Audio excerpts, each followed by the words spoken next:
सबसे पहले आप लोगों को प्रणाम और फिर राधे राधे। सुखदेव मुनि भागवत में एक जगह बहुत सुंदर बात बोले हैं।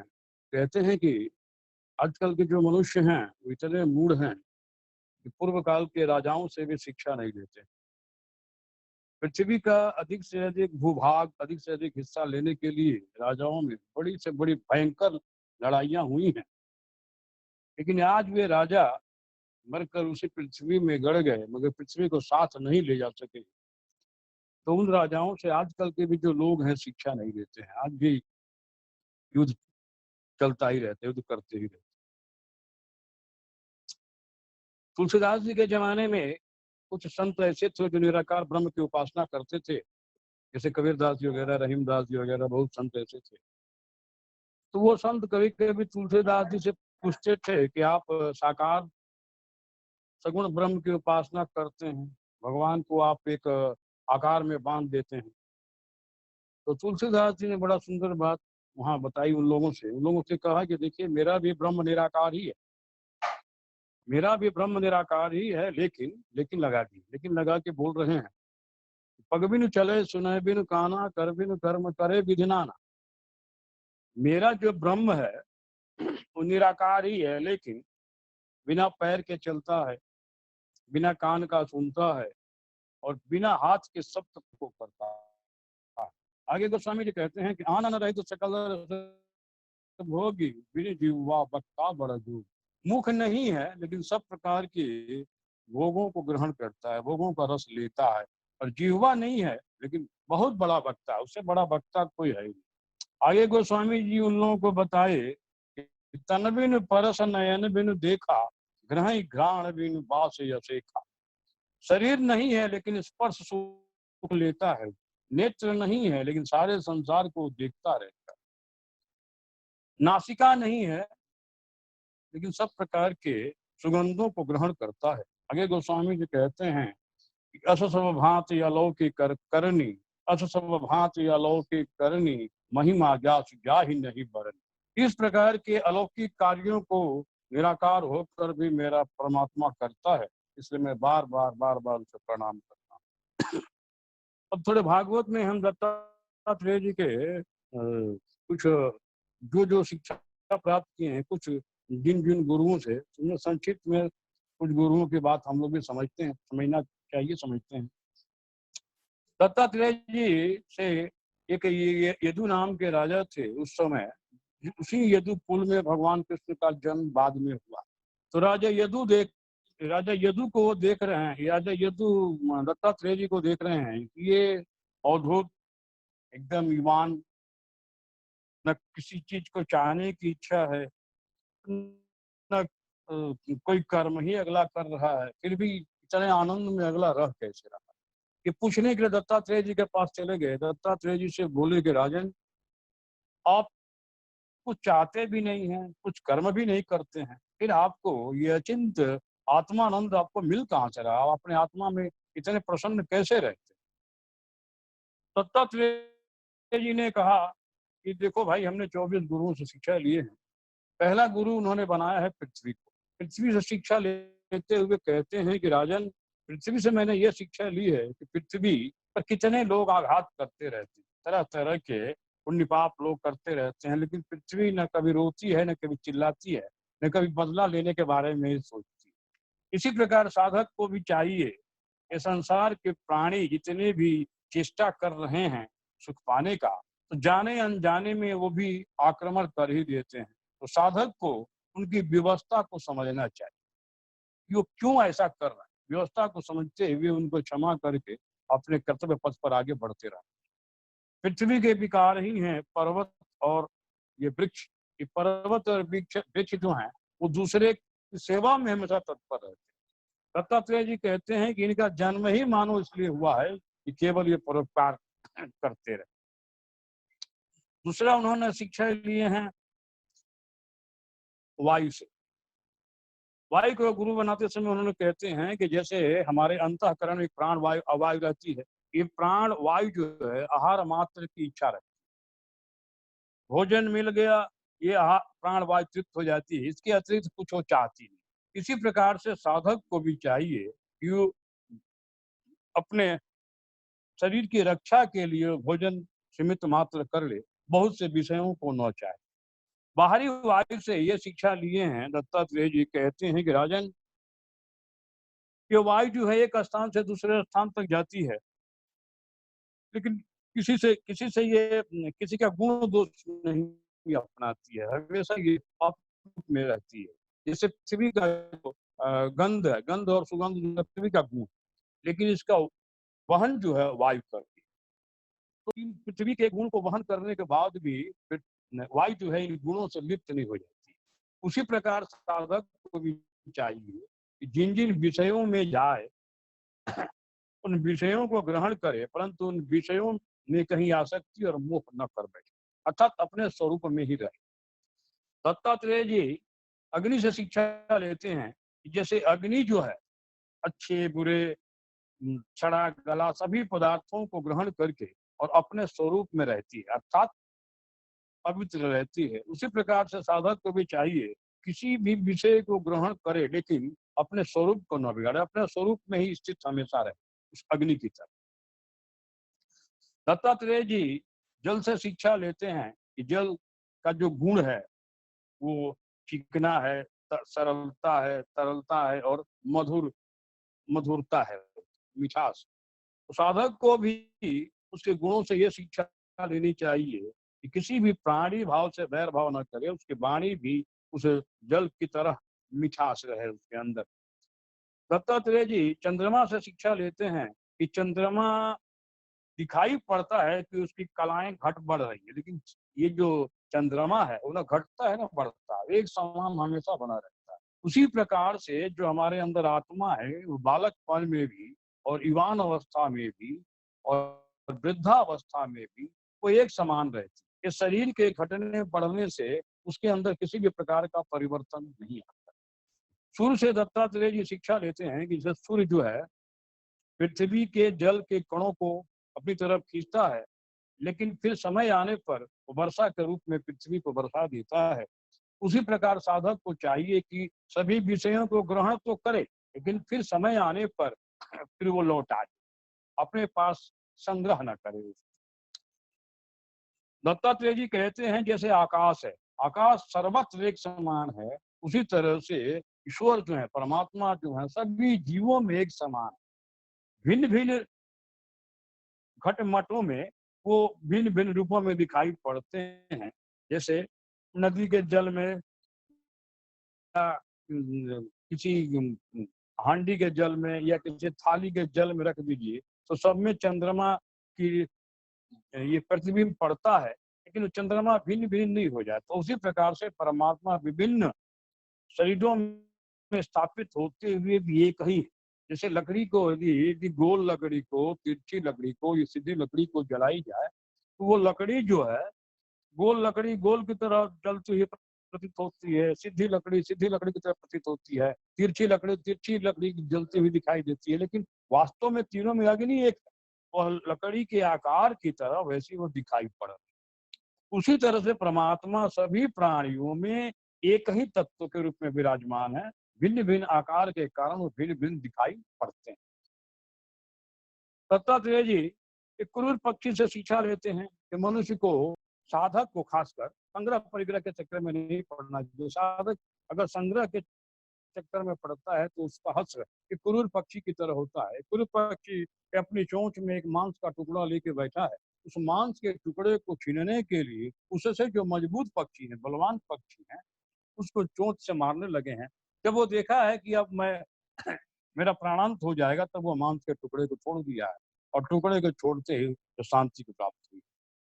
घर गृहस्थ में जो आसक्त पुरुष या स्त्री हैं उनके लिए दत्तात्रेय जी कहते हैं कबूतर शिक्षा लिए हैं। एक कबूतर कबूतरी एक वृक्ष पे रहते हैं, आराम से रहते हैं, कबूतर दाना चुन के लाता है और कबूतरी को भोजन के रूप में देता है। कुछ दिन बाद उसके परिवार बढ़ता है तो दोनों काम करने निकलते हैं, फिर वो भोजन लेके आते हैं और अपने बच्चों को भोजन कराते हैं। एक दिन एक बहेलिया ऐसे समय पर आया जिस समय कबूतर कबूतरी पेड़ पे थे नहीं, केवल बच्चे थे। बच्चों को बहेलिये ने अपने जाल में फंसा लिया। कबूतरी आई, कबूतरी के मुंह में बस देखे कि मेरे बच्चे फंसे हैं, वो भी कूद गई।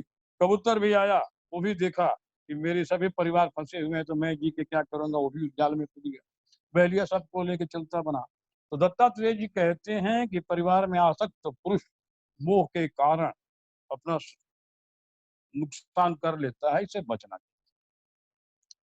पिंगला से शिक्षा लिए हैं। पिंगला ने एक शिक्षा दी है कि आशा ही परमम दुखम नैराश्यम परमम सुखम। आशा ही सबसे बड़ा दुख। मनुष्य के सबसे बड़ा दुख का कारण जो है उसका आशा तृष्णा कामना ही है। और एक शिक्षा लिए हैं मछली से कि मछली लोभवश वो कांटे में लगे हुए पदार्थ को खाने जाती है और गला उसका फंस जाता है, मृत्यु हो जाती है। दीपक से शिक्षा लिए हैं कि ये पतंगे शिक्षा लिए हैं कि पतंगे जो दीपक को एक स्वरूप समझकर उस पर जाते हैं और जल के मर जाते हैं। उसी प्रकार से जो पुरुष अपनी इंद्रियों के वशीभूत होकर किसी सुंदर स्वरूप की तरफ आकर्षित होता है तो वो अभी उसकी पतंग की तरह अपना प्राण गंवा देता है।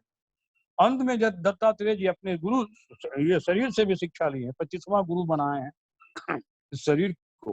दत्तात्रेय जी कहते हैं कि राजन, ये शरीर भी मेरा गुरु है, इससे मुझे विवेक और वैराग प्राप्त हुआ है।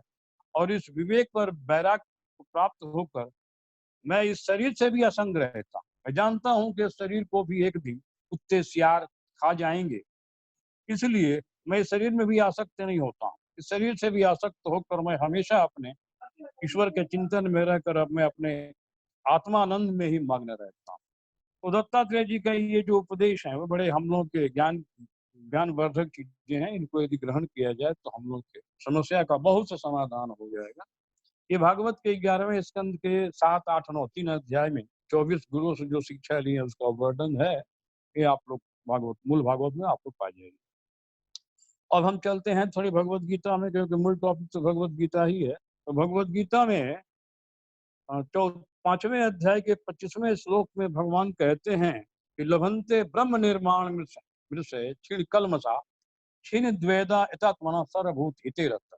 भगवान कहते हैं कि अर्जुन, जिनका सब पाप नष्ट हो गया, जिनका संशय ज्ञान के द्वारा छिन्न हो गया, जो संपूर्ण प्राणियों के हित में रत है, जिनका मन निरंतर एक ही भाव से परमात्मा में स्थित है, वो पर ब्रह्म परमात्मा को प्राप्त हो जाता है। वो सरल तरीके से भगवान समझाएं कि उन चीजों को हम 2 बार 4 बार रिपीट करें तो उतने में ही कन्फर्म हो जाता है। इसके बाद इसे विस्तार से भी अगर समझना हो तो प्रभुपाद जी की भगवत गीता और जो भगवत गीता में भाष्य किए हैं वो भी हम ला सकते हैं। और राम सुखदास जी साधक संजीवनी नाम की एक गीता पर भाष्य किए हैं, बहुत सुंदर ग्रंथ है। आगे भगवान कहते हैं 29वें श्लोक में 5वें अध्याय के कि भोग महेश्वरम सुहृदम सर्वभूतानाम ज्ञातवाम शांति। भगवान कहते हैं कि अर्जुन, सभी यज्ञ तपों का भोक्ता मैं हूँ, सभी ईश्वरों का भी ईश्वर मैं हूँ, सभी भूत प्राणियों का सुहृद मैं। सुहृद का मतलब होता है कि परोपकार करना कुछ न चाहकर। भगवान कहते हैं मेरा भक्त ये जानकर परम शांति को प्राप्त होता है। अब 6ठे अध्याय में चलते हैं। 6ठे अध्याय जो हम लोगों के लिए बड़े काम का है। 6ठे अध्याय के 5वें श्लोक में भगवान कहते हैं कि उद्धरेदात नात्मानम नात्मानम वसादयत आत्मयो हैत्मनो बंधुरात्मा रिपुरात्मना। भगवान कहते हैं कि अर्जुन, अब ये काम की बात है, बड़े ध्यान से सुनो। अपने द्वारा अपना उद्धार करो, तुम्हारा उद्धार करने दूसरा कोई नहीं आए। अपने द्वारा अपना उद्धार करो, अपनी आत्मा को अधोगति में मत डालो, अपने को अवसाद में मत डालो, दुख में मत डालो, विषाद में मत डालो, क्योंकि तुम स्वयं अपना मित्र हो और स्वयं अपना शत्रु।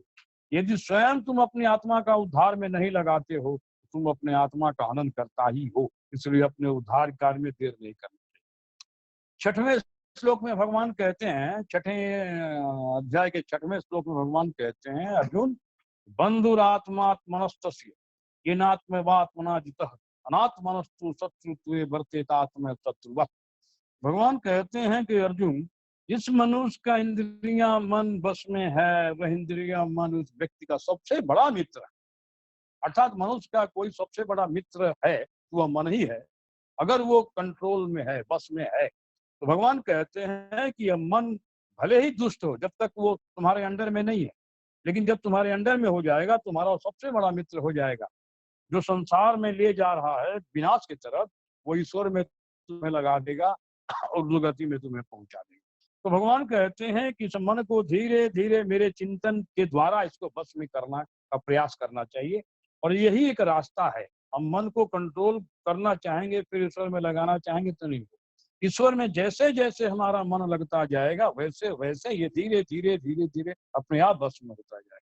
आगे भगवान कहते हैं 7वें श्लोक में भगवान कहते हैं कि अर्जुन जितात्मनः प्रशांत से परमात्मा समाहित शीतोष्ण सुख दुःखेस्तथा मान अपमान योग।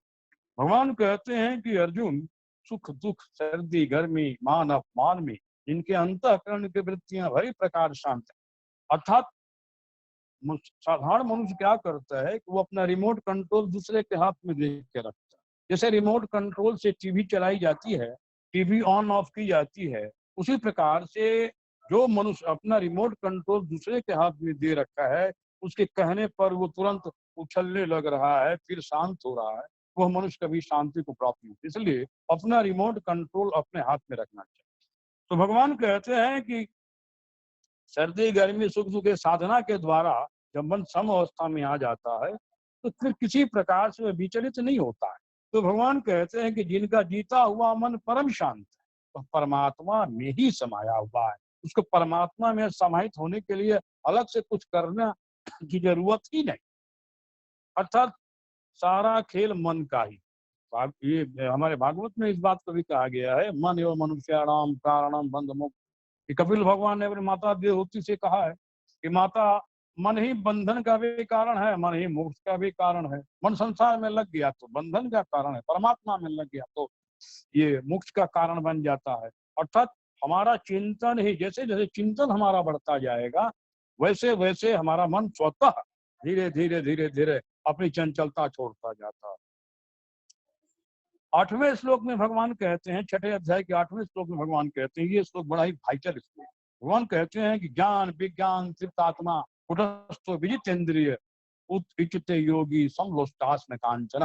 भगवान कहते हैं जिनका अंतःकरण ज्ञान विज्ञान से तृप्त है, अर्थात ज्ञान ही है जो अंतःकरण में प्रकाश फैलाता। ज्ञान के बिना हमारे अंतःकरण में न तो प्रकाश होगा न ही आनंद प्रोड्यूस होगा। तो भगवान कहते हैं कि जिनका अंतःकरण ज्ञान विज्ञान से तृप्त है, जो जितेंद्रिय है, जो विकार रहित है, अर्थात ये माया के जितने विकार हैं उसके अंदर शांत हो गए।